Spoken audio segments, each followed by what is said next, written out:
Hai guys, gue lagi nyoba cookies baru nih. Ini cookies buatan sendiri loh. Mamma mia, coklatus, lesatus, coklatnya benar-benar terasa. Wow, ini produk number one guys. Kalau anda pengen mencoba cookies yang paling enak, cobalah cookies ini guys. I'm not a good endorse, don't use me. Produkmu tidak akan laku, saya tidak akan menjadi endorse. Orang biasanya menggunakan endorse dari selebriti, artis, selegram gitu. Supaya apa? Produknya sendiri sudah bagus pasti. Orang kalau menjual produk, dia pasti akan membuat produk yang bisa mengalahkan standar produk yang lain. Dan kemudian kalau dia menggunakan juga endorse, dia akan memilih endorse yang kalau dia selegram, ya pasti banyaklah followersnya dan seterusnya. Atau artis pasti bukan artis kampung, tapi artis yang terkenal. Supaya dapat meningkatkan penjualan, meningkatkan daya tarik. Beyond the normal standard, itulah kalau orang mau menjual sesuatu. You are really good, your product is really good, and your endorse is really good. Semuanya baik, beyond the standard, bukan biasa-biasa aja. Yesus juga mengajarkan pada kita hidup yang tidak di bawah standar. Tidak standar biasa saja, tetapi di atas standar biasa. And what is it? Apa itu? Ayat kuncinya untuk memahami adalah hendaklah kamu murah hati seperti Bapamu murah hati. Prinsip yang pertama adalah murah hati tidak sama dengan murahan. Allah mengasihi kita. Dia sungguh murah hati pada kita, tapi kasihnya pun tidak murahan. Allah memberikan segalanya untuk kita. Kepada bangsa Israel dia memberikan penebusan, pembebasan dari perbudakan, dia memberikan tanah terjanji. Kepada kita dia memberikan bahkan putranya sendiri supaya kita selamat. Tapi ingat, kasih Allah ini bukan sesuatu yang diberikan secara murahan dan kita bersikap dan bertindak semaunya. Tidak.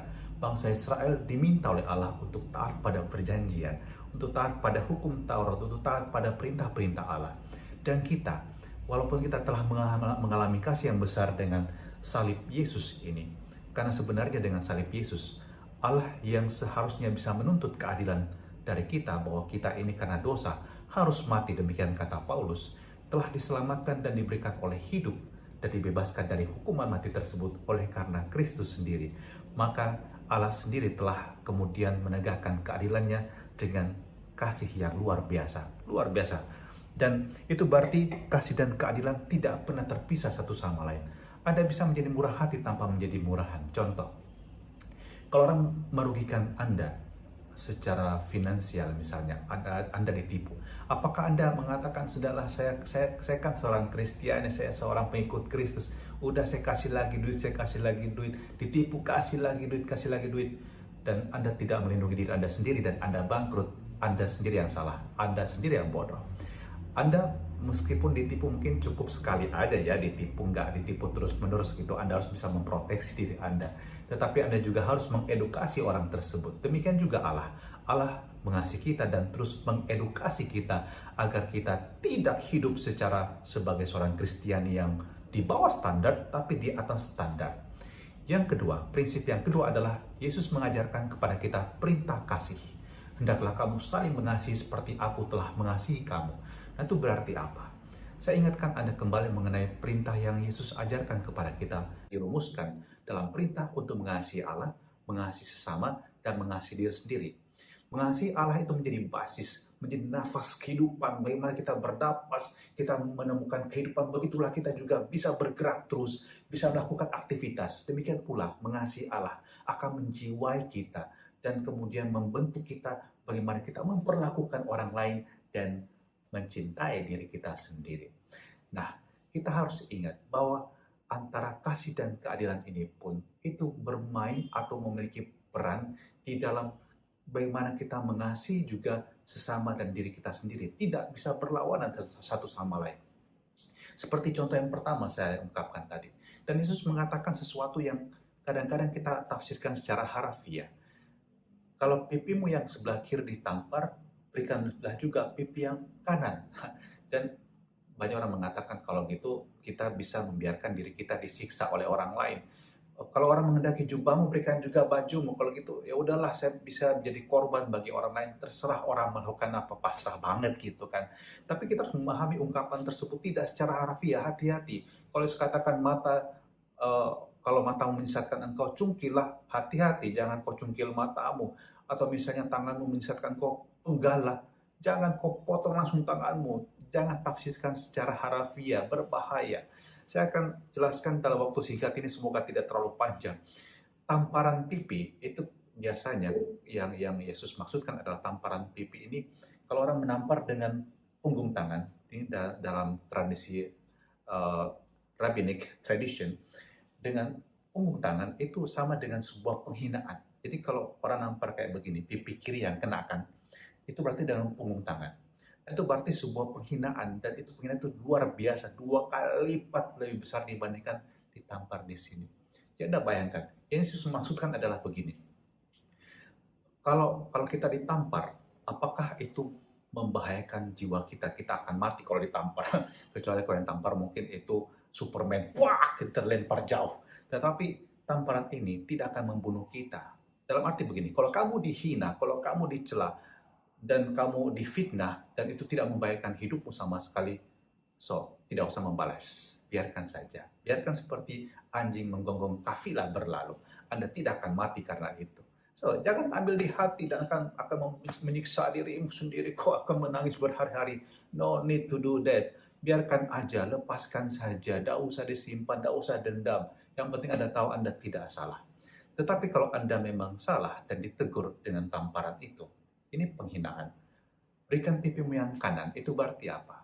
Dalam rabbinic tradition itu artinya bahwa ini tamparan ini. Sebenarnya tamparan seperti kalau saya menyayangi Anda dan kemudian saya menampar Anda seperti ini. Itu berarti saya mengingatkan Anda, menegur Anda dengan baik-baik. Dengan kata lain adalah, kalau saya salah, tegur saya dengan cara yang baik-baik. Bukan dengan menghina saya. Itu yang penting. Berarti prinsip keadilan dong. Dalam arti memang saya salah, saya terima saya salah, tapi tegur saya dengan cara yang baik, dengan cara yang mendidik, dengan cara yang mengedukasi. Tapi Bapak Ibu Guru, jangan kita tampar anak murid, dan juga nanti kamu anak-anak sepakara kalau sudah jadi orang tua jangan tampar-tamparan ya. Bukan, itu bukan maksudnya. Ini ungkapan yang mengandung makna dan mengerti maknanya itu penting. Yang kedua, kalau orang menghendaki jubahmu, berikan juga pakaianmu. Ini tidak berarti bahwa kita itu asal-asalan murahan saja, udah kita kasih aja semua milik kita pada orang lain. Jangan memahami demikian. Yang dimaksud adalah, kalau kita membaca dalam kitab Taurat Musa, di sana ada aturan. Kalau seseorang berutang padamu dan kemudian engkau harus mengambil jubahnya untuk membayar utangnya, jubah itu harus kembali pada orang tersebut sebelum matahari terbenam. Kenapa? Karena hanya itu yang dimiliki. Kasihan kan kalau misalnya orang tidak punya jubah untuk menutupi dirinya pada malam hari, dia akan kedinginan selain baju yang ada di dalam.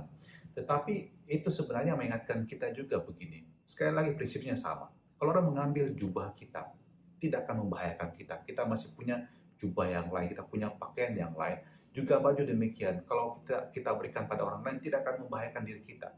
Sejauh tidak mengancam hidup kita, kita tidak perlu menuntut pembalasan atau kemudian menuntut perhitungan. Tidak perlu. Tetapi kita juga harus menjaga diri. Dan sesungguhnya dengan ajaran ini, Yesus mengingatkan sebenarnya mereka tahu tidak boleh mengambil bahkan jubah orang lebih dari 1 hari gitu kan. Saat matahari terbenam itu harus dikembalikan. Itu berarti juga sebenarnya baju pun itu harus dikembalikan pada saat itu. Dengan demikian keadilan tetap berjalan di sana. Keadilan tetap dituntut pelaksanaannya. Yang ketiga, dikatakan adalah kalau orang menuntut berjalan sejauh 1 mil, berjalanlah bersamanya sejauh 2 mil. Dan itu dikatakan sebenarnya adalah, waktu itu standarnya kalau orang, karena bangsa Israel dalam penjajahan bangsa Romawi, dan biasanya orang dipaksa begitu saja untuk mengangkut barang begitu, mengangkut beban. Dan Yesus mengatakan, kalaupun itu standarnya 1 mil maksimal, Anda bisa berjalan 2 mil bersamanya. Dengan kata lain apa? Mungkin dalam perjalanan itu, orang tersebut akan berubah pikiran, orang tersebut akan bertobat, orang tersebut akan menjadi lebih baik. Sebab Anda punya kesempatan untuk mengedukasi dia, Anda punya kesempatan untuk mendidik dia dan berubah. Dan Anda tidak perlu dengan bersungguh-sungguh melakukan segala sesuatu selama 1 mil ini, melainkan ada sukacita dalamnya. Nah, Bapak Ibu Guru, anak-anakku yang terkasih, apa yang bisa kita petik dari Injil hari ini? untuk kebaikanmu dan kebaikan sesama. Mari kita belajar untuk memberikan sesuatu secara maksimal, yang terbaik, beyond the standard. Jangan di bawah standar dan jangan biasa-biasa saja. Sebab apa? Sebab itu akan merugikan diri kita sendiri dan juga akan merugikan orang lain. Contoh, Bapak Ibu Guru, kalau kita mengajar hanya di bawah standar, bagaimana kualitas anak didik kita? Atau biasa-biasa saja, itu juga tidak akan membawa anak didik kita lebih maju. Kita harus beyond the standard. Kita harus melakukan yang terbaik. Dan juga anak-anak semakaran terkasih, kamu juga jangan mempersiapkan diri standar-standar saja, apalagi di bawah standar. Entah kamu memang jadi orang di bawah standar juga. Kamu harus mengangkat dirimu, semangatmu, sukacitamu. Kamu harus tekun, kamu harus lebih kreatif, kamu harus lebih menjadi inovatif. Dan itu akan membuat kamu menjadi lebih dibandingkan orang lain. Hidup dalam kasih adalah hidup yang maksimum, not minimum. Ingat, belajarlah untuk menjadi maksimal di dalam segala sesuatu. Bukan di dalam dosa, tetapi di dalam kebaikan. Seperti Bapamu di surga, sempurna adanya.